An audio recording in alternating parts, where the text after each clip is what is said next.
Bom dia a todos e a todas reunidas aí no auditório para mais esse processo de formação vinculado ao tema da gestão ambiental portuária. Hoje, a rigor, é nosso segundo encontro e programamos para hoje conversarmos com um especialista da ANTAC, nosso convidado aqui, que é o Irá Cavalcante Oliveira, sobre o tema da água de lastro. A ideia é discutirmos um pouquinho sobre o gerenciamento da água de lastro. Esse processo nosso, esse trabalho nosso, faz parte, na verdade, de um processo de formação a longo prazo, por meio do qual, em cada sessão, em cada webconferência, pretendemos tratar de uma temática relacionada ao cotidiano da gestão ambiental portuária, tanto temática vinculada aos portos públicos, como aquelas que também devem ser observadas e trabalhadas pelos terminais privados. Então, ao longo desse ano, ainda vamos tratar da temática da gestão de resíduos, de cargas especiais e cargas perigosas, do tema de dragagens e das várias questões vinculadas ao tema da agenda ambiental portuária. Então, é um prazer receber todos vocês aí no auditório, vocês que são vinculados aos terminais privados, ao grupo que faz monitoramento ou implementação dos programas vinculados ao porto público, e a equipe toda aí que de forma direta e indireta trabalha com a temática da gestão ambiental portuária. E aqui gostaria de dar um grande e solidário abraço a todos em nome aí do Alexandre, né, do companheiro, do colega Alexandre. Então, por meio dele, gostaria que todos se sentissem aí recebendo um abraço solidário, um abraço fraterno. Então, o nosso convidado de hoje é um colega muito especial, é o Irá Cavalcante de Oliveira. O Irá hoje trabalha na ANTAC, especificamente na gerência de meio ambiente da ANTAC, e ele junto com o Marcos Maia Porto, com a Maria Luísa, fazem a gestão dessas temáticas pela ANTAC. E um dos temas aos quais o Irá tem se dedicado é justamente a água de lastro. Ele está aqui como nosso convidado hoje para falar um pouquinho dessa temática. Qual é a metodologia que nós vamos adotar? A fala do Irá, ela está baseada numa apresentação PowerPoint, que ela já deve ter sido distribuída para todos aí na forma de um texto impresso. Então, à medida em que ele for falando, vocês podem ir acompanhando a fala aí pelos slides que foram impressos no material que todos devem ter já recebido. E na medida em que os presentes aí no auditório tiverem perguntas, essas perguntas podem ser encaminhadas ou para a Luciana ou para a Desirê, que vão nos remeter essa pergunta via e-mail ou via Getalk, porque o nosso sistema de comunicação aqui é semi-interativo. Por que sistema semi-interativo? Porque ele alcança, as possibilidades de alcance são muito maiores, porque nós temos recursos aqui para transmissão e quem está na ponta não necessita necessariamente do mesmo recurso, mas sim dispor de apenas de um microcomputador, de um link de acesso e de um telão para que todo mundo possa ter acesso a essa conferência. Então, eu queria falar um pouquinho para vocês de quem é o Irá, de onde ele vem. O Irá, ele é graduado em oceanografia, e ele fez oceanografia lá na Universidade do Vale do Itajaí, lá no CTTMAR. É isso, né, o Irá? E acho que ele concluiu o curso no ano de 2000. Atualmente, o Irá é especialista em regulação da Agência Nacional de Transportes Aquaviários, da ANTAC. Bom, durante a graduação, ele se especializou em pesquisas acadêmicas na área de oceanografia biológica. Ele possui experiência profissional no gerenciamento de laboratórios de larvicultura e maturação de camarões marinhos, licenciamento ambiental federal de empreendimentos localizados em ambientes costeiros e marinhos pelo IBAMA, e o forte hoje dele é justamente a regulação e gestão ambiental de portos, trabalhando como especialista da ANTAC. Então, Vamos receber todos aí com carinho aí o Irá, que vai nos dar o prazer aí de compartilhar conosco o conhecimento, as informações que tem sobre o tema de água de lastro. Uma boa audiência a todos aí, e não esqueçam, estou aguardando perguntas aqui por e-mail, por Getalk, que se houver algum problema de transmissão, penso que não, que nós amarramos tanto aqui o link de transmissão quanto de recepção, me passem alguma informação por torpedo, que eu estou aqui também com o celular, aguardando qualquer ou eventuais problemas de transmissão, ok? Um abraço a todos e a todas e volto no final, uma boa sessão para todo mundo. Bom dia. Em primeiro lugar, desejar bom dia a todos que estão participando, seja na organização ou como público, alvo desse projeto que é importante, e também já nesse sentido, parabenizar o José Vicente, e os demais integrantes da equipe que estão organizando o programa, que é, sem dúvida, assim, muito importante para a questão da gestão ambiental portuária no Brasil. A capacitação é um dos itens que a ANTAC, a Gerência de Meio Ambiente, tem dado maior importância. Nós já participamos de alguns projetos nesse sentido, com o José Vicente. Agradecer o convite. Bom, hoje eu vou falar sobre o gerenciamento da água de lastro nos portos brasileiros, que é um tema também dos mais importantes, por conta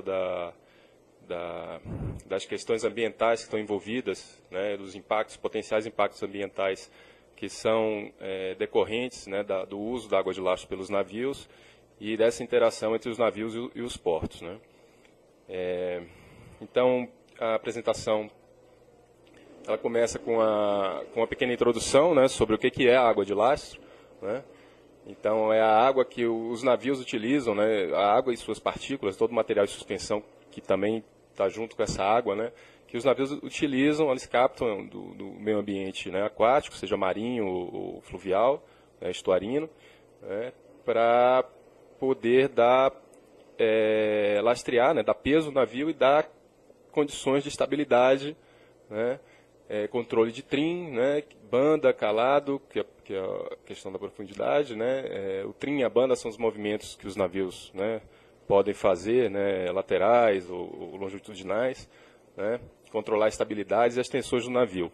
Isso para dar segurança à navegação, ou seja, a água de lastro é um item importante da operação normal, usual dos navios. Sem o uso da água de lastro, em determinadas condições, os navios passam a correr riscos de segurança e isso afeta aí a segurança da tripulação e das cargas, e, consequentemente, do meio ambiente, que pode ser afetado por um acidente com uma embarcação.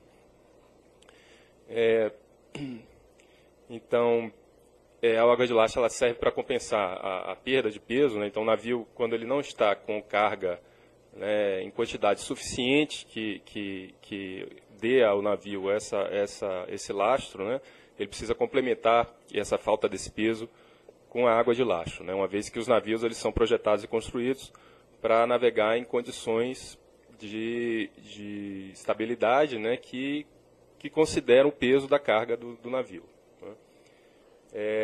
E a captação e o descarte ocorrem principalmente em áreas portuárias, que são áreas costeiras, às vezes até águas interiores, e onde são as áreas portuárias que estão, assim, são as portas de entrada para todo e qualquer problema que possa ser advindo do uso da água de lastro.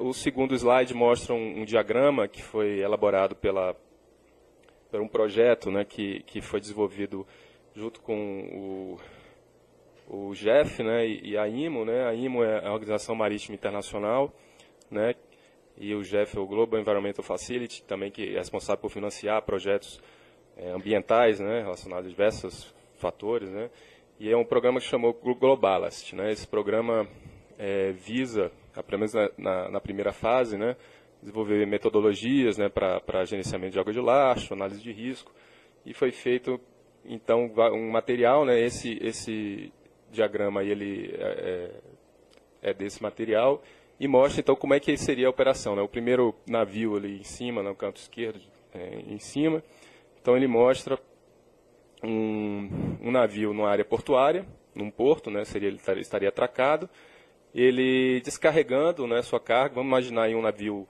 de granéis sólidos, né, um navio de minério de ferro, ele retirando o minério, né, para o porto e perdendo peso. Em função disso, ele começa a bombear a água do ambiente para dentro de seus tanques de lastro, né? Esses tanques, como vocês podem ver na figura abaixo, eles estão distribuídos por todo o navio, né? Não existe um tanque único. Na verdade, são diversos tanques, né, que podem ser manejados, né, controlados separadamente, né, por ter um sistema de controle central do navio que permite o controle de cada um desses, né, em função de onde que você deve alocar peso, né, ou retirar peso.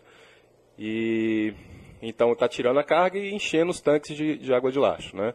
Vamos imaginar bem prático agora, né, a situação do Brasil, né, um porto na China, que é maior consumidor de minério de ferro do Brasil, né, descarregando o minério de ferro brasileiro lá, né? Então você tem um porto e eles colocando a água de lastro desse ambiente chinês, né, num porto chinês, para dentro do navio. Esse navio, então, já na segunda figura, né, já está navegando, por exemplo, de volta para o Brasil para pegar mais minério de ferro, né, sem carga nenhuma, mas completamente cheio, com os tanques todos lastreados, né, porque são grandes navios, né? A maior parte, vocês vão ver mais adiante, a maior parte da água de lastro que é movimentada no mundo entre os portos são feitos justamente pelos navios de granéis líquidos e granéis sólidos, né?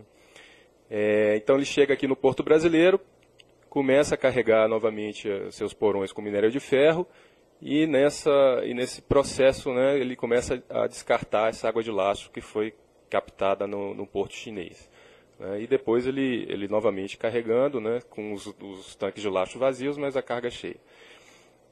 Tá, pode passar. Aqui são exemplos, né, do que seria água de lastro na imagem, né? Você tem um navio ali com as saídas, né, no sistema de lastro do navio, né, saindo água de lastro, primeira, né? A segunda é uma amostragem de um tanque de água de lastro, né, que tem um acesso bastante difícil nos navios para você fazer esse tipo de trabalho, porque as entradas dos tanques são bem vedadas, né, são diversos parafusos que têm que ser retirados, grandes, apertados, tudo. E ali o interior de um tanque de lastro que não só com o tempo, né, não só ele tem a água, né, mas também, como eu falei no início, a água, ela junto com ela tem diversas partículas em suspensões, sejam sedimentos ou partículas orgânicas.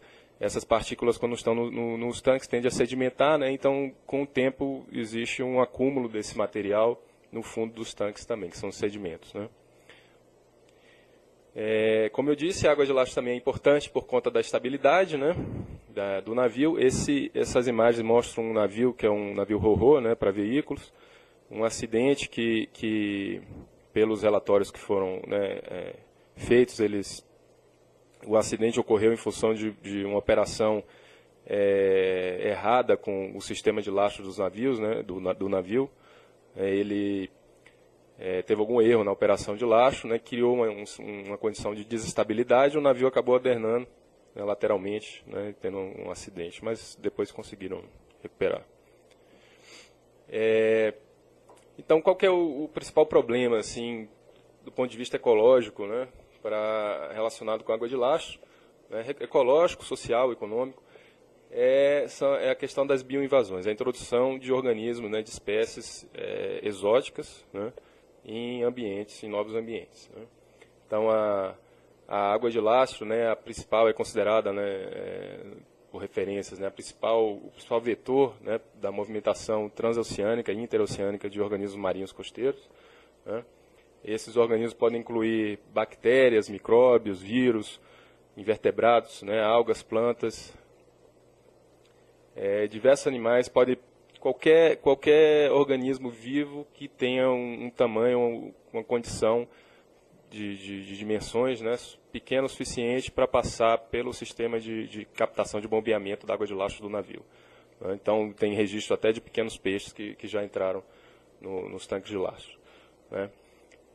Não só existe o potencial de você introduzir espécies, né, que vão criar condições de impactos ambientais, mas como tem ali falando, né, micróbios, vírus, ou seja, agentes patógenos, patogênicos, né, que podem disseminar doenças nos ambientes onde eles são introduzidos, né. Um caso como é a cólera, né, da cólera, que dizem até que chegou aqui nas Américas, né, e existe no Brasil um registro que também tem um potencial causador, assim, que foi no porto de Paranaguá, né, de um surto de cólera que teria sido causado por uma introdução da cólera por água de lastro. Eu acho que foi se não me engano, anos 90, início dos anos 90. Então, as bioinvasões, né, são então consideradas, né, como uma das 4 grandes ameaças aos oceanos, né, junto com a sobreexplotação, né, de recursos marinhos vivos, né, a pesca predatória, a destruição de habitats marinhos, né, costeiros principalmente, poluição marinha, né, e também, mais recentemente, os efeitos das mudanças globais, né, do clima, como a acidificação dos oceanos, né, etc.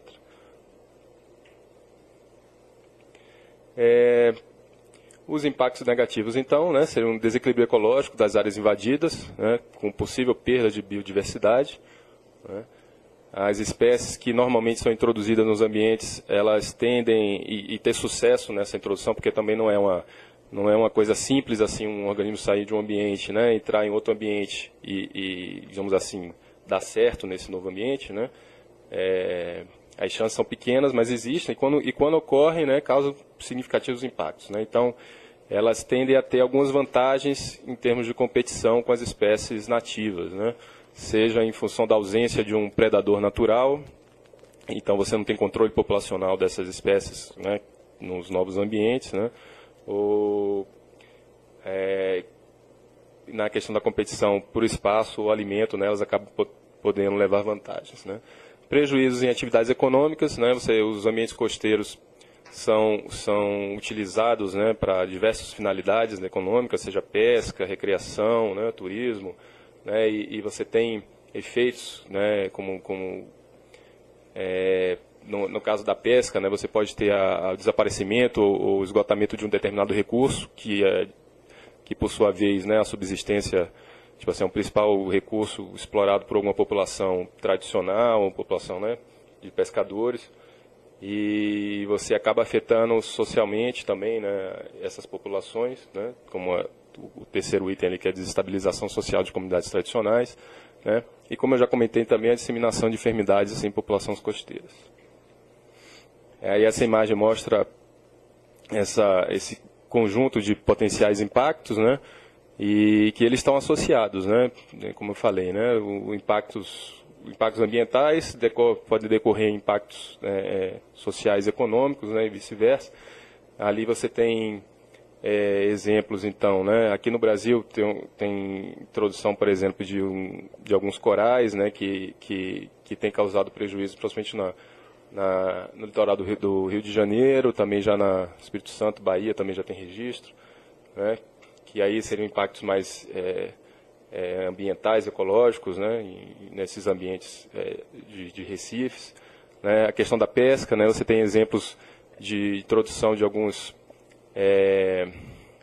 quitenóforos, né, que são organismos que parecem com águas vivas, né, no Mar Negro, Mar Cáspio, e isso causou uma depressão, né, um esgotamento de um determinado recurso pesqueiro que era base de sustentação assim, econômica de uma grande população de pescadores, né? Isso foi um problema social grande. Assim. Da cólera, né? Ali tem uma imagem mais à direita ali que mostra um equipamento de uma usina hidrelétrica, né? Coberto por mexilhões, né? Nesse caso aí seria o mexilhão dourado, que foi também introduzido aqui no Brasil. Ele é de água doce, né? Mas ele veio dentro do navio, né, e foi descarregado aqui num outro porto de água doce, na verdade na Bacia do Prata, né, e aí ele acabou, depois de ser introduzido nesse porto, que foi na Argentina, ele acabou subindo pela bacia, né, hidrográfica do Prata lá e Rio Paraná, e acabou entrando no Brasil, atingindo Itaipu, ali de Itaipu, né, e hoje você tem assim, necessidade de investimento, gastos consideráveis para a manutenção desses equipamentos, que eles servem de substrato para esse mexilhão, né? Também esse é o mesmo problema que também aconteceu na região dos Grandes Lagos, lá entre Estados Unidos e Canadá, com o mexilhão zebra. Né? Você tem espécies ali também que foram introduzidas de uma lampreia, né? São tipo as enguias, né? Que elas são parasitas de peixes, né? Então, por exemplo, um peixe já com marcas dessa perde valor comercial, né? Um peixe que foi parasitado, né? Que foi atacado por esse organismo. E ali também tem uma mancha vermelha, que seria uma maré vermelha, né, uma floração de águas nocivas no ambiente costeiro, também por espécies de fitoplâncton, né, que foram introduzidas, né, e que encontraram condições de nutrientes, né, adequadas, né, condições adequadas assim para você ter um bloom dessas algas, né, e causar marés vermelhas que, por sua vez, quando estão na fase já que é dito na senescência, que é quando elas estão morrendo, elas liberam toxinas no ambiente, né, e afetam também outros organismos, né, por conta da questão que causa mortalidade de peixes, né, e outros organismos, por conta das toxinas. Tá? Então, falar um pouco das áreas portuárias, né? As áreas, como eu falei, são as portas de entrada, né, para os problemas, né? Uma vez que a maior parte da água de lastro ela acaba sendo despejada em áreas portuárias. As áreas portuárias, elas, além de receber a água de lastro, elas apresentam condições assim mais propícias, né, para o sucesso das introduções, né? Então, por exemplo, elas concentram atividades que podem transportar e introduzir novas espécies, né? Não só água de lastro, mas outro caminho, né, de entrada de espécies invasoras é a própria bioincrustação nos cascos dos navios, das embarcações, de plataformas, né, de petróleo. Né? Existe similaridade ambiental entre portos, o que também afeta essa condição de sucesso das bioinvasões, né? Se o porto de origem da água de lastro e o porto de destino, né, que apresentam condições ambientais similares, né, em temperatura de água, né, transparência, outras condições físico-químicas da água e ecológicas, ambientais, né, então isso favorece as espécies que são introduzidas também para elas terem sucesso nessa introdução. Né. Existe uma forte influência antropogênica, né, então são áreas que já estão, de certa forma, bastante mexidas, sem as características naturais, né? Existe um certo grau de poluição, e às vezes a poluição é até bastante forte nessas áreas, né? Dependendo do porto, de como existe a gestão dessas áreas, né? Existem atividades industriais muitas vezes associadas com essas áreas, né? Realização de dragagens. Tudo isso já cria um ambiente já desestabilizado, né? E, de certa forma, assim, com nichos abertos para essas espécies entrarem. Né? Baixo número de espécies nativas, né? Está relacionado a isso, né? Por conta dessa condição ruim, né? Ambiental. Né? A ausência de organismos competidores, predadores ou parasitas. São ambientes protegidos, né? Ou seja, você não tem um estresse ambiental muito grande, né? O que também favorece, né, essas espécies no sucesso da introdução, né? E uma grande disponibilidade de substratos duros artificiais, né? A grande parte das espécies marinhas, elas têm um processo de desenvolvimento que é indireto, ela tem estágio larval, né? E muitas delas, principalmente algas, né? Às vezes até quinidários, né? Eles têm uma fase que eles necessitam de um substrato, né, que é uma proteção, né, para eles se fixarem e se desenvolverem inicialmente. E isso não falta nas áreas portuárias. Né? Então, aí você tem algumas imagens de áreas, né, você tem, né, grandes estruturas, né, de cais, de enrocamentos, né, como ali tem uma área que é bastante degradada, né, com poluição bem severa, né, que pode existir num porto, né, ou não, mas em alguns casos existem isso, né. Então, os ambientes portuários, além de receber, eles são ideais para você começar a introdução de um organismo aquático no marinho. Como eu falei, então, os navios tanques e os graneleiros também respondem por mais de 70% da movimentação de água de lastro no mundo. Né? Isso em função que são os maiores navios, né, que existem. E muitas vezes, mais especificamente até os de granéis sólidos, minerais, né? De minério, principalmente minério de ferro, né? Em função das características do comércio, né? do transporte desse produto, os navios viajam uma perna, né, carregados com a carga, com minério, e a outra perna, digamos assim, você não tem uma carga para trazer de volta, né? Então você tem que lastrear, tem que encher de lastro mesmo os navios, né? Os navios de container, por exemplo, você já a utilização de água de lastro é mais reduzida, né, em função de que normalmente, no mesmo porto, você carrega container, né, você tem uma troca. E já considerando, né, que os de granéis sólidos têm essa característica, né, de comercial, né, que favorece você chegar, principalmente no Brasil, né, grande quantidade de água de lastro, né. Aqui tem um dado, né, já de 2013 da movimentação de granéis sólidos no Brasil, né, que passou aí a quase 570 milhões de toneladas, né. E em dados de número de atracações, né, no longo curso, né, quase 20 mil, né, cabotagem, quase 11 mil atracações no Brasil em 2013. Né.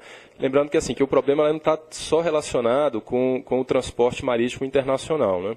O Brasil tem uma costa, né, de mais de 8 mil quilômetros, 8,5 quilômetros, né, e ainda, sei lá, 13 mil quilômetros de hidrovias, né, e a transferência de espécies pode ser dentro do mesmo país, né?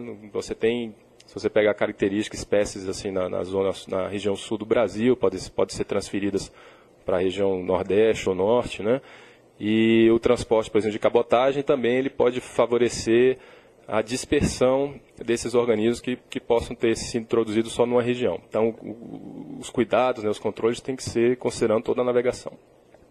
Aí, né, para quem é da área portuária, né, conhece bem, né, a distribuição, né, de terminais e portos no Brasil, que seriam os principais portos brasileiros, né, mas aí você soma com esses em torno de 40, né, mais 150 terminais privativos, né, e mais um conjunto de hidrovias. Né, então, o Brasil é um país que, por suas dimensões, suas características naturais, ambientais, né, e as características do comércio internacional marítimo, né, que é um grande fornecedor de matéria-prima, né, de commodities, seja minério de ferro, outros minérios, grãos, né, e ele é um grande, assim, importador de água de lastro. Né, e considerando também as características ambientais e sensibilidade ambiental das áreas costeiras e áreas interiores, seja na região amazônica, no Pantanal, né, também o Brasil tipo assim, tem um potencial de prejuízo ambiental, né, ecológico muito grande também.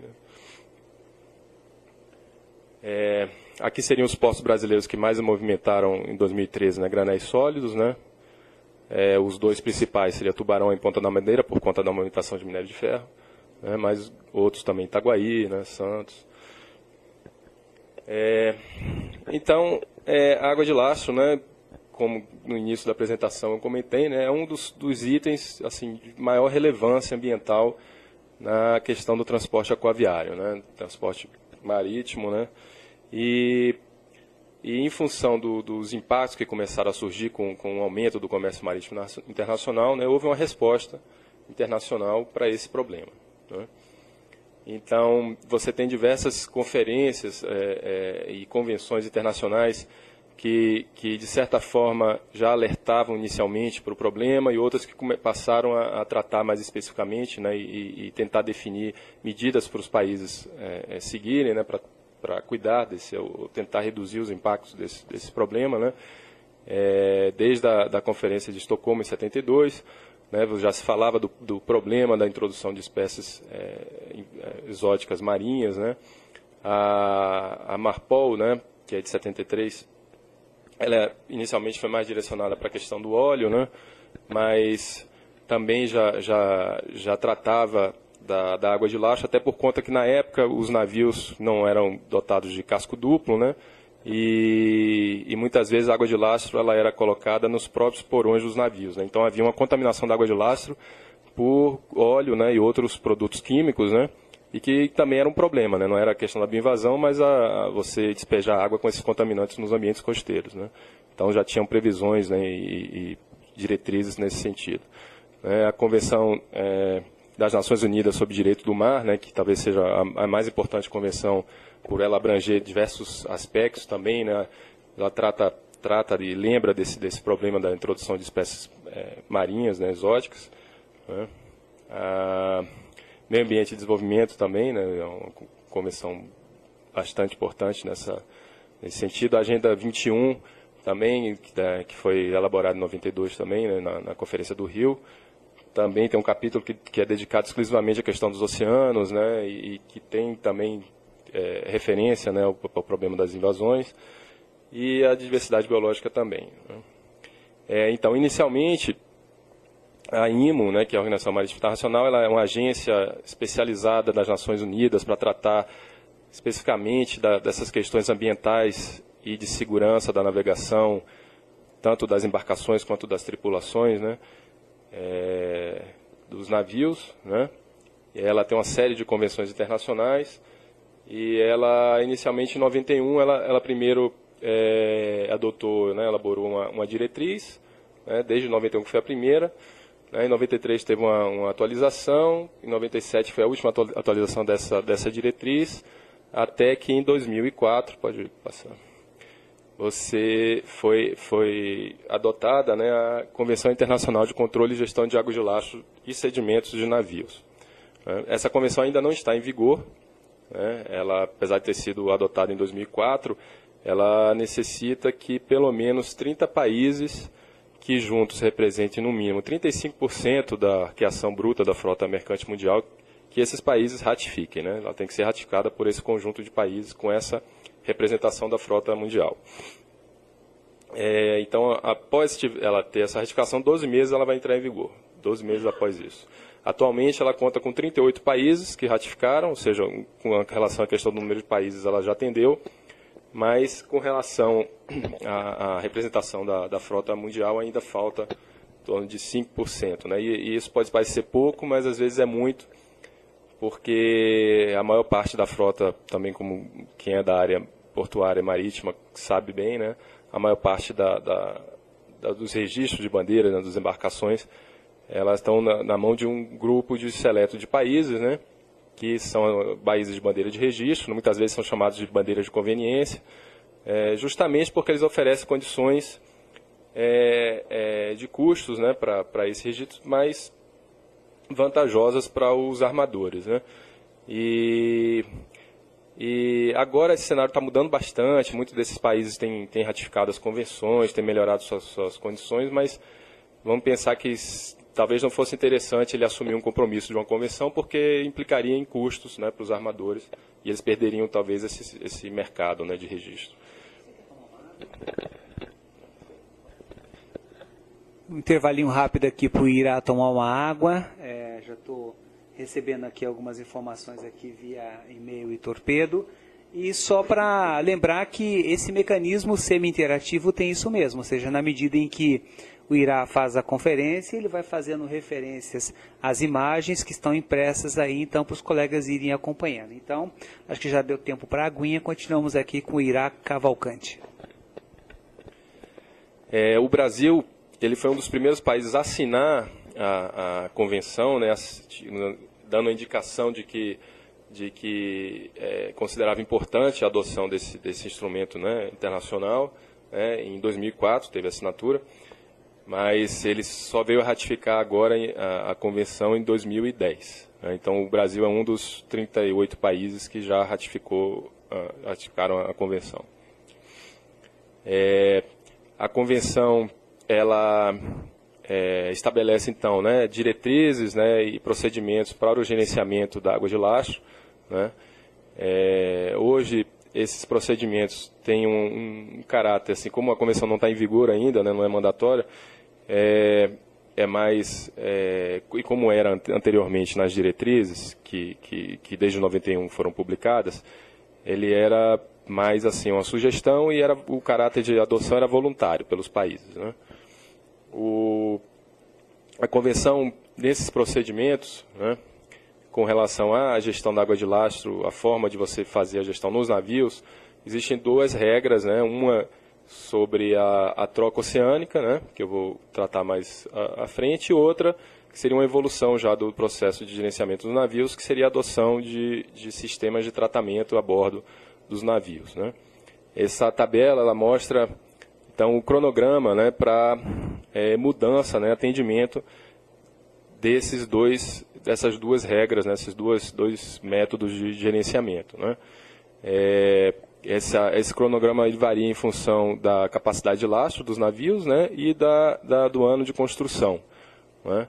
Recentemente, esse ano, no começo do ano, houve uma recomendação da IMO, né, em função do apelo, né, da indústria marítima, né, para que fosse postergado alguns prazos, né, para que isso fosse cumprido. Até porque muitos desses prazos já haviam, inicialmente, os que estão previstos na Convenção de 2004, os prazos acabaram vencendo antes da Convenção entrar em vigor, né. Então, o que se espera, né, que se a Convenção entrar em vigor até 2016, que boa parte dos navios, então, já comece a adotar esses sistemas de tratamento, né, já a partir de 2017, digamos assim, né, você já poderia, digamos assim, considerar que grande parte dos navios, principalmente os que estariam sendo construídos a partir de 2009, né, 2012, já adota esses sistemas. A legislação nacional, né, você tem a Lei de Crimes Ambientais, né, introduzir organismos aquáticos invasores. É um crime ambiental previsto na legislação, né, e você tem, digamos assim, as implicações disso, né, as penalidades previstas, né. A Lei do Óleo, né, que é a Lei 9966 de 2000, que trata também, mas assim como comentei a Marpol, né, que é a Convenção Internacional que no seu anexo 1 trata mais da questão da poluição por óleo, das embarcações, derrames, né, e as medidas de controle, né, atendimento a esses acidentes. A Lei 9966 de 2000 também ela foi elaborada e publicada, aqui, promulgada no Brasil para essa finalidade, mas ela também previa algumas medidas com relação à água de lastro por conta do que eu falei da contaminação por óleo e outras substâncias. A resolução visa RDC, da Diretoria Colegiada da Anvisa, né, número 72 de 2009, né, ela trata da promoção de saúde nos portos e embarcações. Como existe esse viés, né, sanitário, né, de potencial introdução de organismos patogênicos nos ambientes, né. Então a Anvisa também trata desse assunto, mas mais nessa área que lhe compete, né, da vigilância sanitária. E existem algumas medidas para isso, né, que ela exige. E a Norma 20 da Marinha, publicada pela Diretoria de Portos e Costas, ela é a norma da Autoridade Marítima para o gerenciamento da água de lastro de navios. Ela se antecipou até a ratificação do Brasil, que foi em 2010, a Norma de 2005, né, ela antecipou a internalização pelo Brasil de algumas medidas que estavam previstas na Convenção, né, e também nas diretrizes passadas, né. Por exemplo, a questão dos formulários de água de lastro, que tem que ser encaminhado pelos navios, né, com dados quantitativos, né, e de localização da origem da água de lastro, onde foi descartada a água de lastro, realização das trocas oceânicas, né. Pode passar. A Norma também prevê, né, assim como a Convenção, né, que os navios devem possuir então um plano de gerenciamento de água de lastro, né, a bordo. Todos esses itens eles são passíveis de fiscalização pela autoridade marítima, né. Então, um processo de fiscalização, a embarcação tem que apresentar isso para estar conforme, né. E o plano de gerenciamento então tem as diretrizes, né, os procedimentos de como que é feito, né, o manejo da água de lastro no navio, o livro de registro, né, que tem então os dados de quando é realizada a operação, quais as condições, né, localização, volumes de água de lastro. Ela internalizou inicialmente também, né, a questão da troca oceânica, que é, como eu falei, a regra D1, né, que é a primeira, digamos assim, opção que os navios tinham para fazer o gerenciamento. A troca oceânica, então ela consiste, né, na troca da água de lastro existente nos tanques, né, da embarcação a uma distância mínima de 200 milhas da costa, né?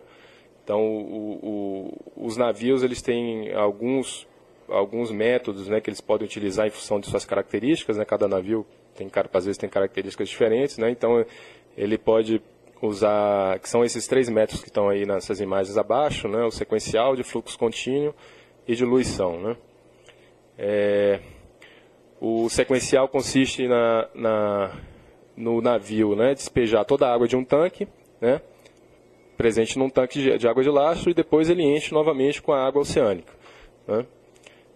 O fluxo contínuo então, é o mesmo procedimento, só que ele é, como o nome fala, né, ele é contínuo. À medida que ele vai bombeando a água e vai extravasando a água do tanque, né. E normalmente é de baixo para cima, né. Como vocês podem ver ali, a água está aflorando ali no convés, né, do navio. E a diluição seria um procedimento um pouco inverso ao fluxo contínuo, né, que seria de cima para baixo, que foi até desenvolvido por alguns engenheiros da Petrobras, né. E qual que é o princípio, né? Qual que é o princípio dessa forma de gerenciamento, né? Que você, deslastrando em regiões oceânicas, né, a água que foi captada, né, bombeada de um porto costeiro, essa água nesses ambientes oceânicos não traria, né, não incorreria em problemas de bioinvasões, em função das diferenças drásticas ambientais entre esses 2 ambientes, né. As regiões oceânicas, elas são pobres, né, em nutrientes, né, por isso que você tem águas cristalinas, né, você não tem populações, não tem uma biomassa, né, rica, né, a biodiversidade rica nesses ambientes, né. Então a tendência é que essas espécies, né, o que se espera, né, e é constatado, é que as espécies que estão presentes na água de lastro não sobreviveriam nessas condições. E da mesma forma, você trazendo água dessas regiões oceânicas e despejando em ambientes costeiros, você não teria esse problema de causar invasões, porque essas águas não teriam espécies em número ou com características que pudessem, né, proporcionar as bioinvasões. A eficiência que se espera que se faça na troca de água de lastro é de em torno de 95%, pelo menos 95% da água que está presente nos tanques, elas têm que ser trocada, né? E como eu já comentei também, a outra exigência que está prevista na Norman é o formulário da água de lastro, que é uma exigência que também está prevista na RDC 72 da Anvisa, né? Então esse formulário ele é encaminhado tanto para a autoridade marítima quanto para a autoridade sanitária. Ainda sobre o gerenciamento, né? Já como eu comentei, a evolução do processo de gerenciamento de água de lastro nos navios, ela prevê então a adoção desses sistemas de tratamento, né, a bordo. A troca oceânica, apesar desse princípio que eu comentei, ela tem algumas limitações, né? Uma limitação que pode ser observada já no começo é que, às vezes, nem toda a água de lastro é trocada, né? Então, como eu falei, a taxa de eficiência que se espera é de 95%. Né? Isso quando você tem uma troca ótima, né? Que muitas vezes não acontece. Os navios eles não são projetados, principalmente os mais antigos, né? Tinham muita dificuldade para fazer essas operações, né? Inclusive porque essas operações, algumas vezes, poderiam trazer riscos à embarcação, né? Como eu mostrei inicialmente, né? Mesmo num sistema moderno, num navio moderno, você pode acontecer acidentes quando você faz uma operação dessa, né? Se não for bem feita. Além disso, como eu falei também, nos tanques muitas vezes fica sedimentado, né, grande quantidade de material que estava associado à água que foi captada, né, os sedimentos. Nesses sedimentos você pode ter muitas vezes esporos, né, cistos, né, que são formas, digamos assim, latentes, assim, que algumas espécies lançam no ambiente, né, e são muito resistentes e que se encontrarem condições novamente ideais assim para se desenvolver, podem viabilizar a introdução também, né? Então, só volta um pouquinho. Então, aí o que se espera é que os navios não mais façam a troca oceânica e passem a utilizar os sistemas de tratamento. Esse sistema de tratamento, a regra D2, prevista na Convenção, ela determina assim, o grau de eficiência que esses sistemas têm que ter, né? Então, por exemplo, uma água que for passada por um sistema desse, ela tem que apresentar determinadas características, né, em função assim, do número de organismos, né, de indivíduos, né, para, digamos assim, atestar a eficiência dos sistemas. Tá? Atualmente, 31 desses sistemas já foram aprovados pela IMO, e muitos dos novos navios, alguns navios já em operação, eles já, mesmo a convenção não estando em vigor, eles já apresentam, já estão sendo encomendados com esses sistemas instalados. Né? Em função até disso, não havia uma previsão na Norma 20 da Marinha de navios que tivessem esses sistemas, né, para operar aqui na costa brasileira. Então, o que a Norma exigia é que o navio, para deslastrar, que tivesse interesse de deslastrar no Brasil, ele deveria fazer a troca oceânica antes de deslastrar. Né? Só que já existem navios vindo para cá com esse sistema. Então, a Norma também teve uma revisão esse ano, né? Foi também publicada uma portaria da DPC, com uma revisão da Norma, também considerando então os navios que têm esse sistema. Então, os navios que já apresentam esse sistema, e esses sistemas estão devidamente certificados, né, pelos organismos internacionais, né, competentes, eles estão dispensados de realizar a troca oceânica. Existem ainda projetos conceituais, né, ainda de navios que você, assim, a solução seria você então não utilizar mais água de lastro, né? Esse é um desses exemplos aí que eu consegui achar, que seria um navio graneleiro, né, livre de água de lastro, né? Ele teria um sistema de fluxo contínuo ali para dar estabilidade. Mas isso é tudo conceitual ainda, né, em projeto. E o gerenciamento nos portos, né? Eu comentei então agora com relação aos navios, né? Porque são os navios, são os vetores, né? E são eles que podem fazer a troca oceânica ou o tratamento da água de lastro, né? E já, digamos assim, reduzir o potencial de impacto já na origem, assim, né? No navio. Mas os portos, eles também são considerados nessa discussão, né? Às vezes fala, não, mas o problema da água de lastro não é um problema do porto, é um problema do navio. Então o porto, digamos assim, ele não deve ou não pode participar da discussão, ou estabelecer procedimentos, ou adotar algumas medidas que podem ajudar no gerenciamento da água de lastro. Na verdade, isso não é verdade, né? Se você for considerar um navio quando está no porto, ele é parte do porto, né? E a água de lastro só é descarregada naquele determinado ambiente ou região costeira porque existe ali um porto que recebe o navio. Então, reconhecidamente, né, isso foi previsto tanto na Convenção quanto na Norma, os portos são considerados também, né? Então, você tem previsão, por exemplo, na Convenção, né, de que se deve determinar, né, áreas ideais para captação de águas de lastro nas regiões portuárias, né? Você tem algumas limitações, por exemplo, quando um porto está sofrendo um processo de dragagem, que você tem muita remobilização de sedimentos, né, e a água fica carregada, né, e que você não tem operação de lastro de navios durante essas operações, justamente para evitar a captação desses sedimentos e tudo que está associado a eles, né. Você tem previsão também, né, na Norma, né, de um plano de gerenciamento de água de lastro nos portos. Esse plano, ele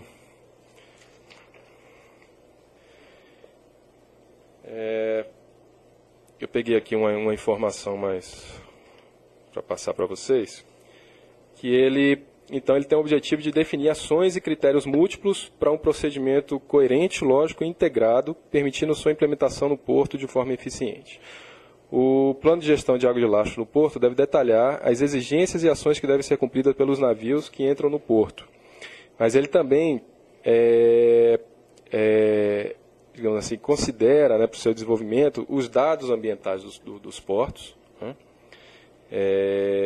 Outros dados relacionados aos portos, como características físicas, né, de infraestrutura e da questão de comércio, seja destino e origem das cargas que são movimentadas nesses portos, né?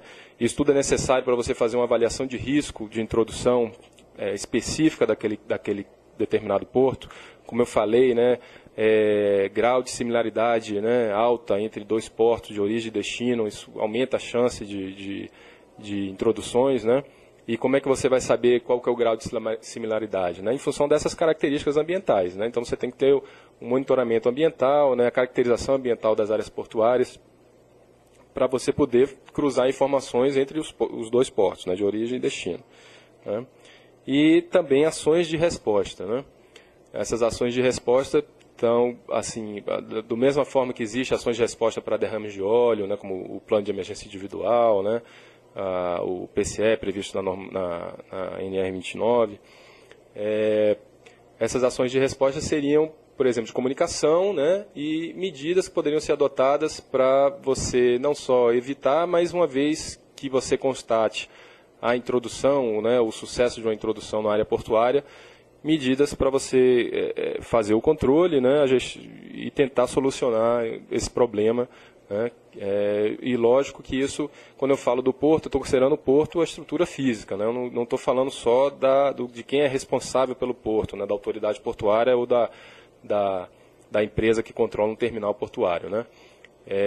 Existe um conjunto de atores aí e de autoridades, né, que estariam, digamos assim, integrando esses planos, né, de contingência, né, e as medidas de controle. Né. Eu comentei a autoridade marítima, tem a autoridade sanitária, tem os órgãos ambientais, né, o porto. Então, todos eles teriam participação nesse plano de gerenciamento de água de lastro nos portos. A pesquisa e monitoramento científico e técnico está previsto na Convenção. Né, o monitoramento ambiental dos portos, principalmente com indicadores de presença de espécies invasoras, né, é necessário, é importante, né, porque, como eu falei, das consequências, né, dos impactos econômicos, sociais, ambientais.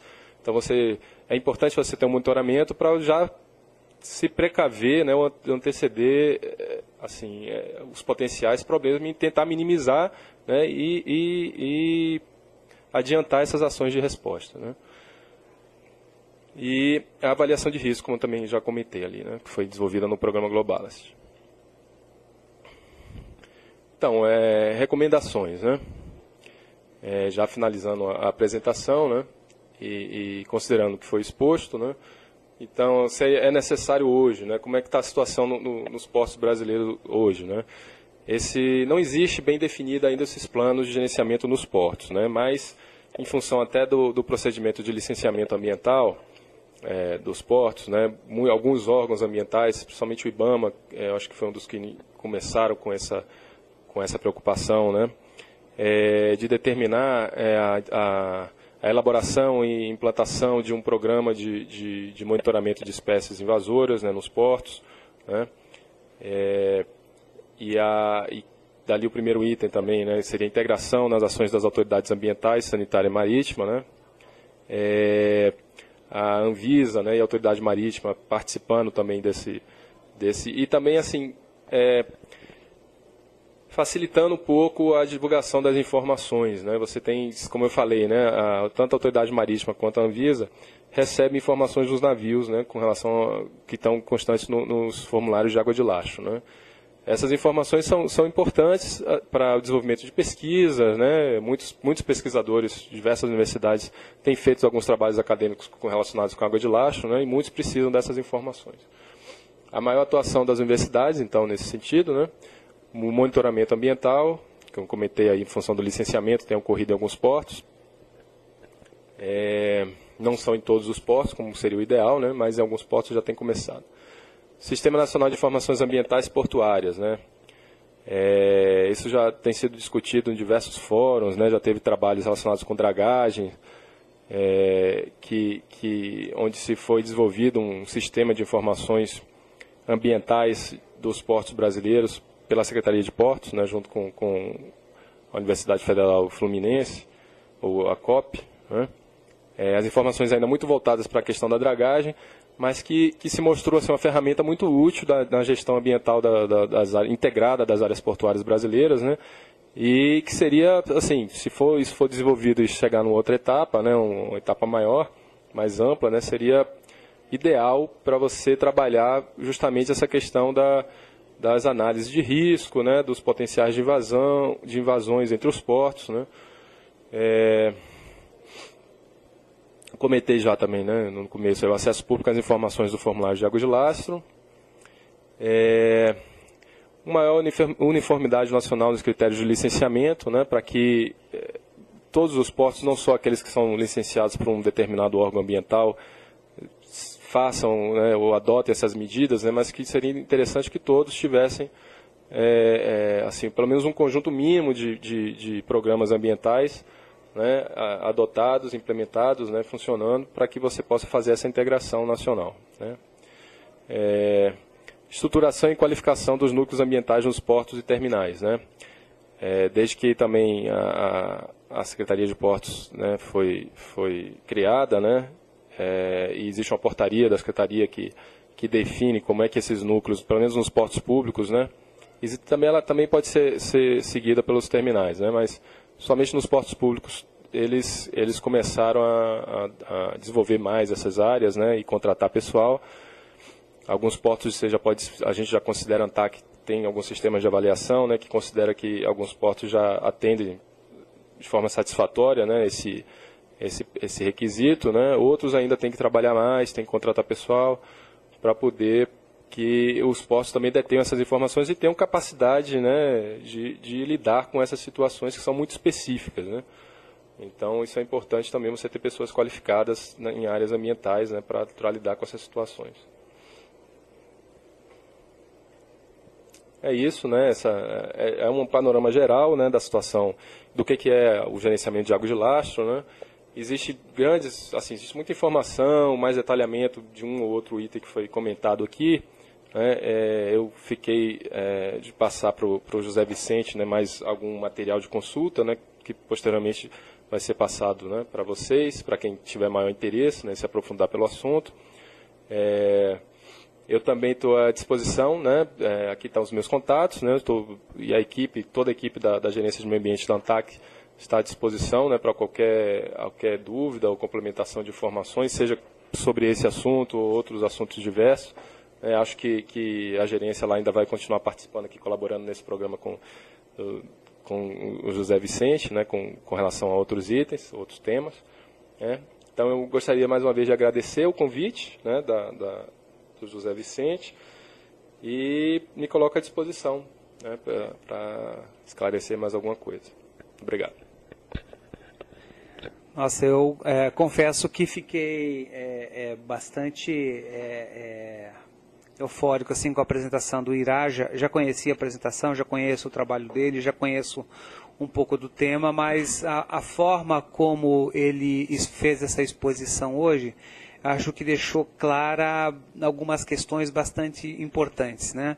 A estrutura da apresentação, ela traz um escopo conceitual, definindo o que é a água de lastro e as questões operacionais relacionadas à água de lastro.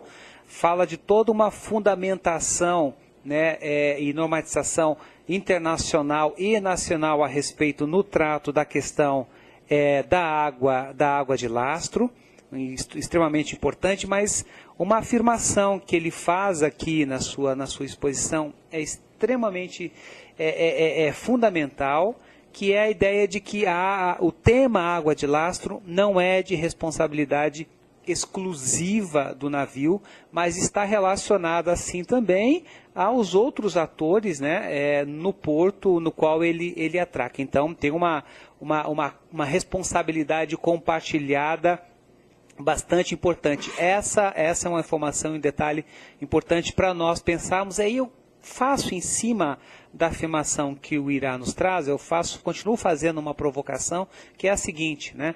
Numa determinada unidade portuária, onde você tem a autoridade portuária, onde você tem terminais privados, de que forma é possível estabelecer ações colaborativas, ações combinadas e articuladas para que você possa ter um processo de gerenciamento dessa água de lastro, não de forma individual, mas de forma coletiva, porque eu acho que isso garante não só o equilíbrio ecológico de um determinado ecossistema, mas evita também transtornos futuros, né? E em cima de transtornos futuros, aqui eu faço uma primeira provocação para o Irá, né, poder comentar um pouquinho, né?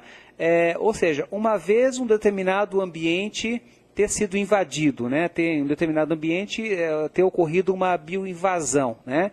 Isto impacta não só ecologicamente, mas impacta também economicamente em alguns setores. Por exemplo, a gente sabe que o mexilhão dourado hoje, ele impacta na Itaipu Binacional, ele impacta no tratamento de água, por exemplo, ali da região de Porto Alegre, o DEMAI, né, o Departamento Municipal de Águas e Esgotos, gasta um recurso considerável na manutenção dos seus equipamentos para poder fazer o tratamento para o uso potável da água. Então eu queria saber se o IRA tem algum indicador a respeito dos impactos econômicos de bioinvasão, né? Se existe alguma referência, algum indicador, ou se ele pode fazer alguns comentários a respeito disso. Eu sei que ele estudou um pouco de mexilhão dourado ali, ele conhece um pouquinho dessa temática. Enquanto ele faz alguns comentários, eu vou verificando aqui já no nosso e-mail se temos algumas perguntas. Por favor, o Irá.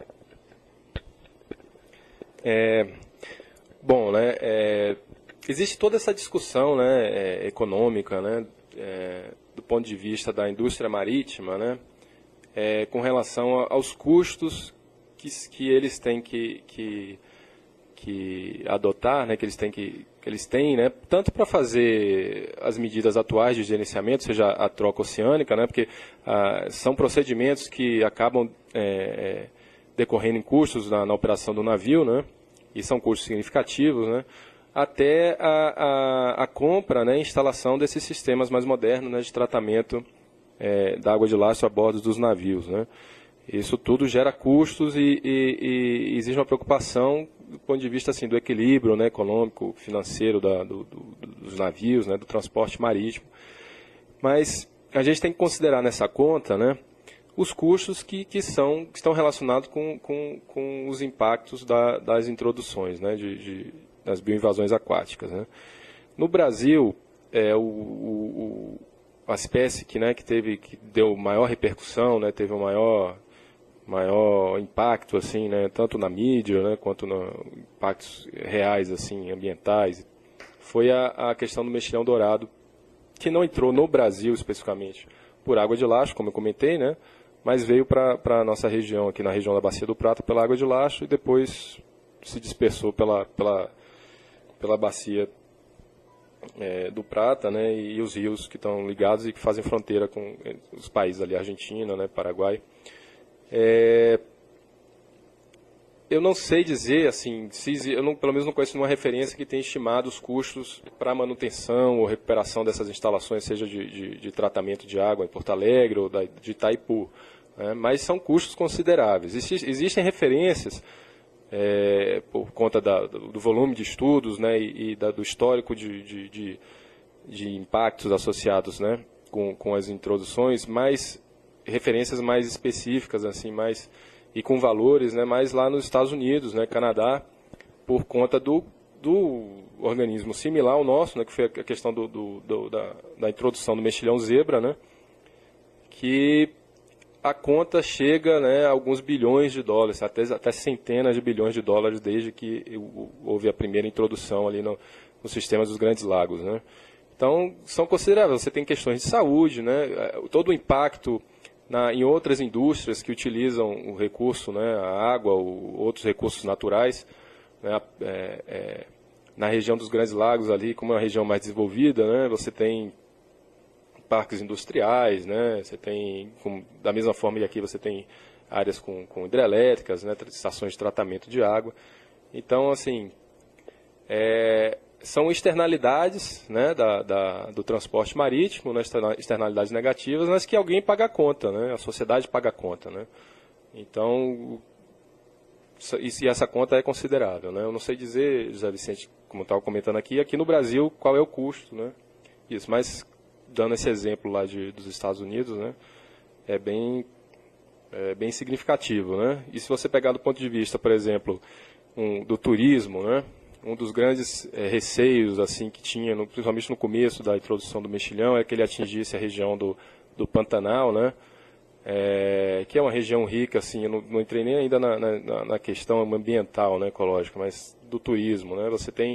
Pode ter áreas que acabem se degradando, né, e você perdendo valor, assim, o atrativo natural, né, em função de uma introdução dessas, né, seja por perda da biodiversidade, seja por ocupação, né, ou uma questão até às vezes paisagísticas, não necessariamente mexilhão dourado, né, mas alguma outra espécie que afetasse, por exemplo, negativamente algumas regiões de vegetação, alguma coisa assim, né.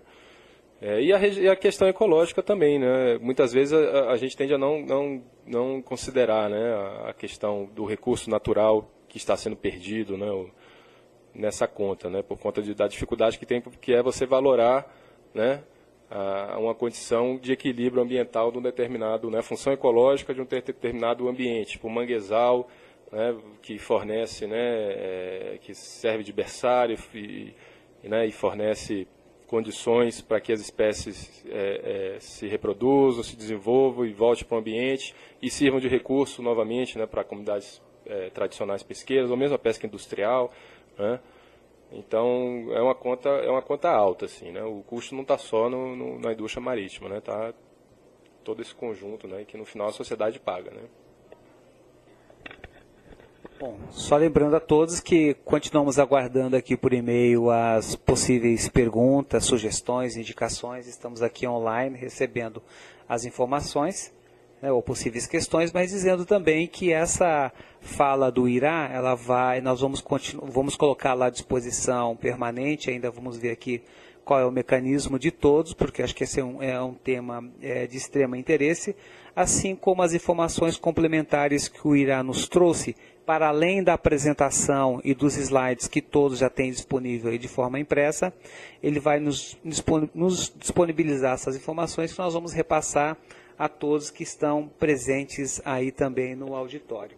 O Irá, tem uma pergunta aqui de uma pessoa presente lá, que é um educador ambiental, que ele diz o seguinte, ele pergunta o seguinte: a ratificação da Convenção de 2004 implicaria no aumento de custos a serem assumidos pelos armadores, né? Então, se você puder tratar um pouquinho dessa questão. Ele pergunta se há interesses envolvidos na questão do adiamento da vigência dessa convenção, ou se fala em prejuízos, ou se alega possíveis prejuízos econômicos para o adiamento da vigência dessa convenção de 2004. Com certeza a entrada em vigor da resolução, né, ou pelo menos você atingindo a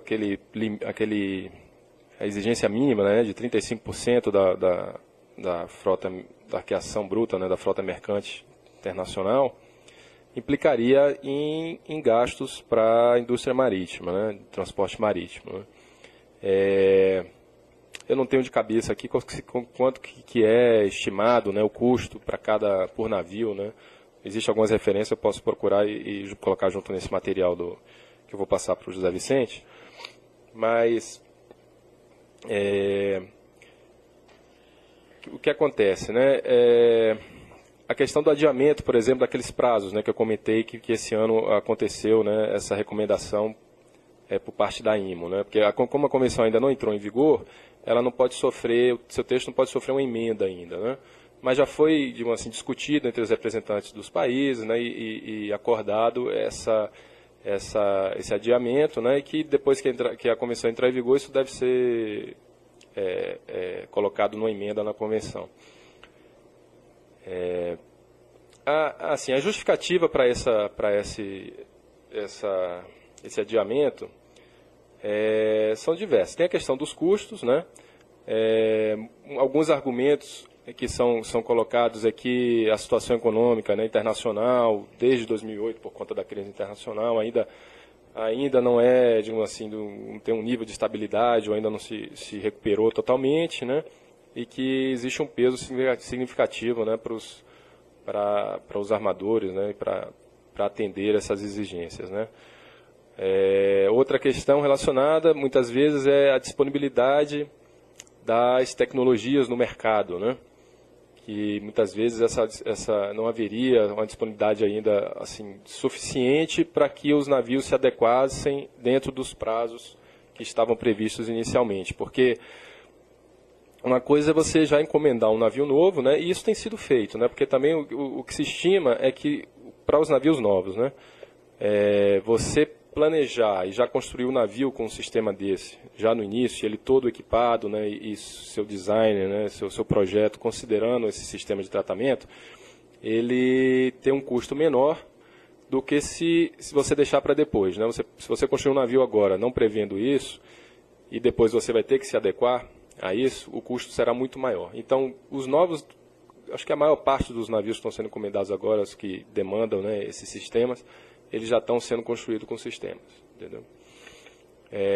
O que, por um lado, tem mostrado que o mercado já atende, pelo menos para os novos projetos, né, e já tem disponibilidade desse sistema. Como eu falei, são 31 sistemas que já foram aprovados, não só pela IMO, né, receberam a aprovação final da IMO, mas receberam a aprovação tipo também dos seus países. Né? Depois que a IMO aprova um sistema desse, o sistema é planejado, né, elaborado, é colocado, é submetido, né, à avaliação de um grupo de especialistas da IMO. Pode ser feitos ou não recomendações e ajustes nesse sistema, né? É avaliado, então recebe uma aprovação da IMO e depois tem que ser aprovado pelo país, né? Então já existem 31 sistemas disponíveis, né, por diversas empresas de diversos países no mundo, que são as empresas que tradicionalmente já trabalham com equipamentos que são utilizados por navios, né, desde motores, né, outros equipamentos. Muitos equipamentos hoje também têm uma demanda grande relacionada à questão das emissões atmosféricas dos navios, né, de sistemas também de controle e redução de emissões. Então já existem esses equipamentos. Né? Então eu particularmente considero que essa justificativa da disponibilidade ela não tem mais força. Né?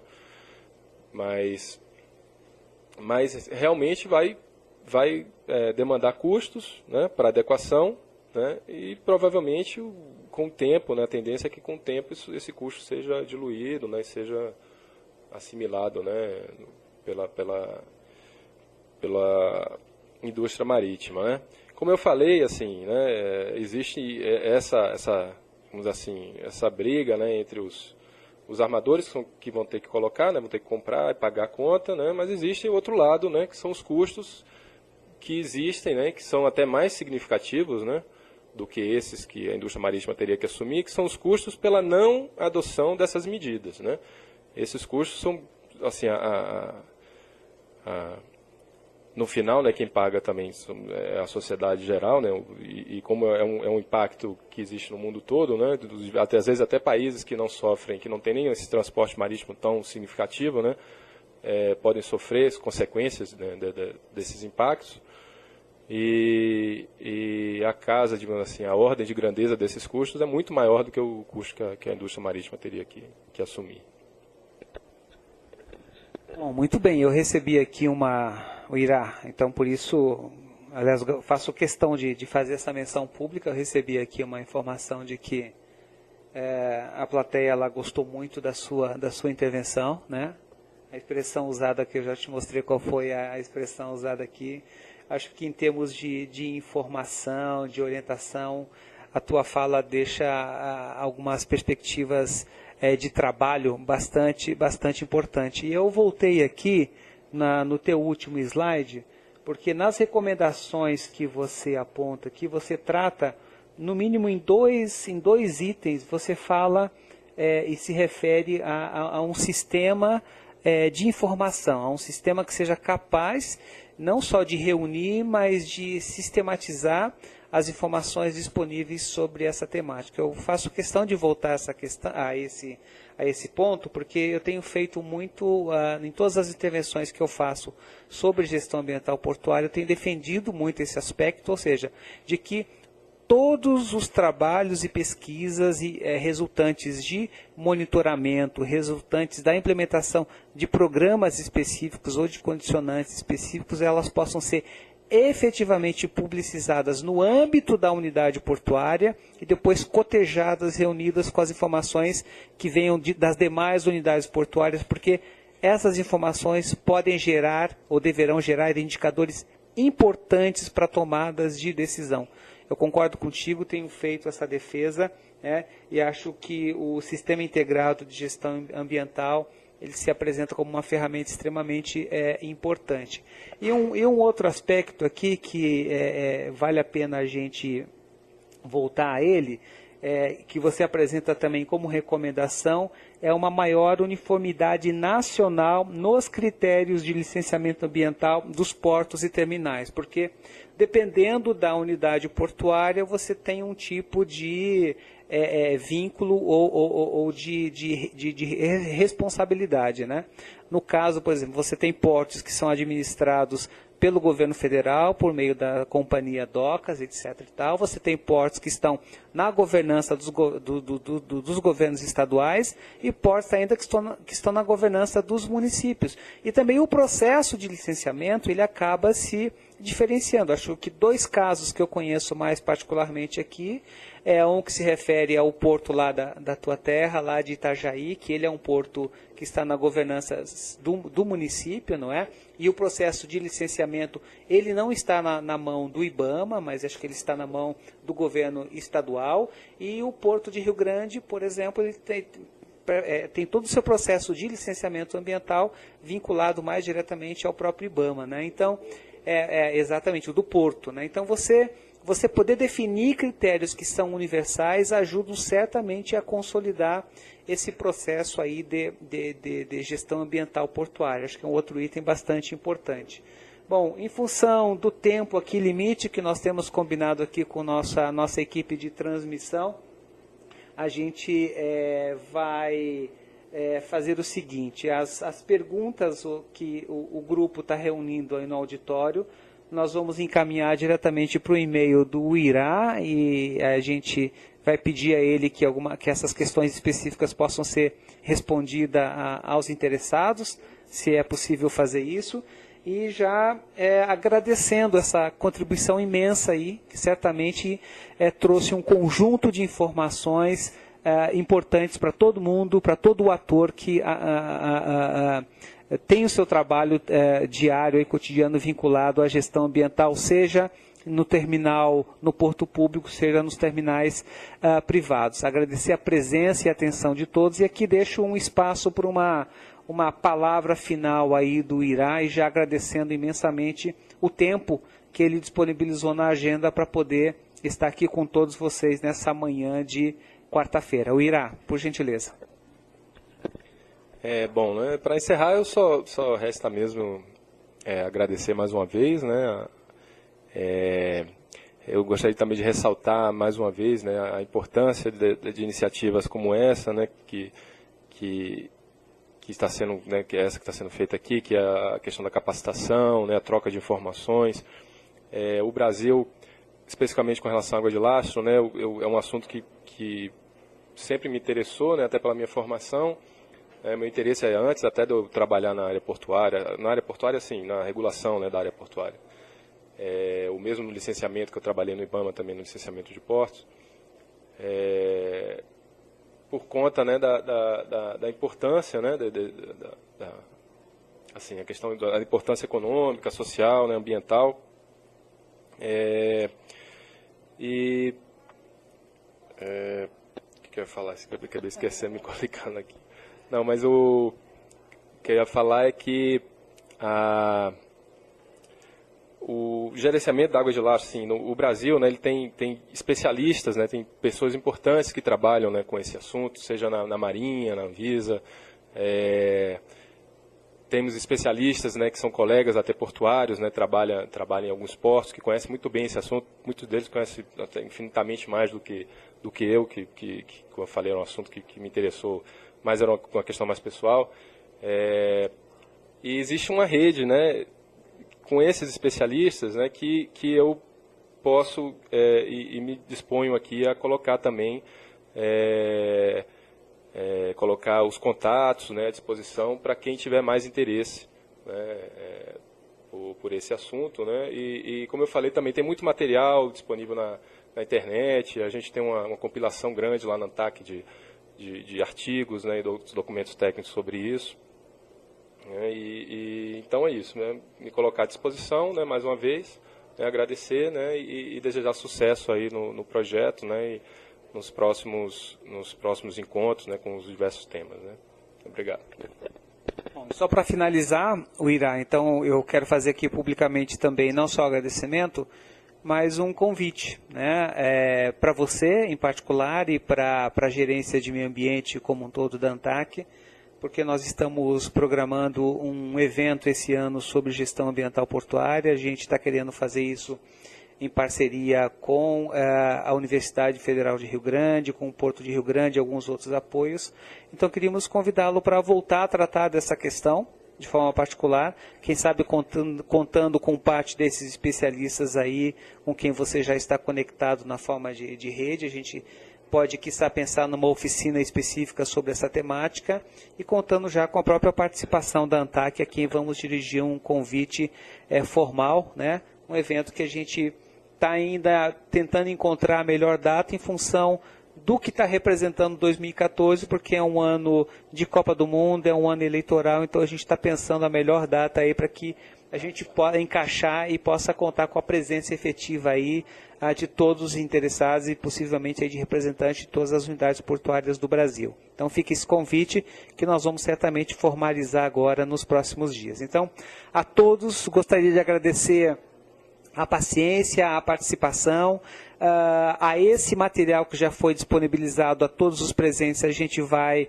também entregar a todos esse novo material que o Irá vai nos passar e espero que a gente possa efetivamente fazer valer essa ideia de trabalharmos de forma articulada, combinada e juntos, porque assim a gente não só economiza recursos, mas a gente tem juntos nós reunimos uma capacidade e um conhecimento muito grande para fazer da gestão ambiental portuária um processo que seja efetivo e concreto e que possa ajudar a manter não só a qualidade de meio ambiente, mas a qualidade de vida para a sociedade brasileira como um todo. Um abraço e até a próxima transmissão daqui a alguns dias. Um abraço a todos. Bom dia.